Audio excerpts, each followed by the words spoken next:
शकतात। आणि म्हणून मी नेहमी म्हणतो ही लढाई वाडा विरुद्ध गावगाडा आहे, ही लढाई प्रस्थापित विरुद्ध विस्थापित यांची लढाई आहे। आणि म्हणून खऱ्या अर्थानं या मतदारसंघामध्ये पवार साहेब कुणाला बी देऊन देतील।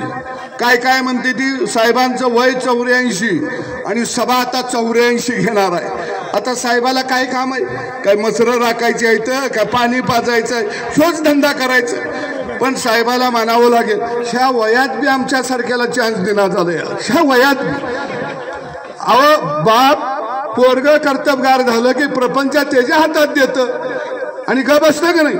पण हे म्हातारं खडूस आहे, तिजोरीची किल्ली कमराला लावून हिंडतया। अजित दादा किल्लीकडे बघून बघून म्हातारं झालं।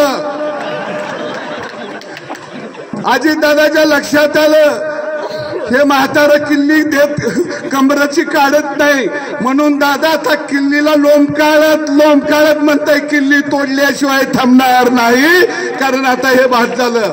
अरे आम्हाला मी प्रपंच करून काय म्हातारा झाले प्रपंच करायचा का? आणि म्हणून दादा सुद्धा मोठ्या ताकदीनं खऱ्या अर्थानं विकासासाठी हे भारतीय जनता पक्षाबरोबर आले।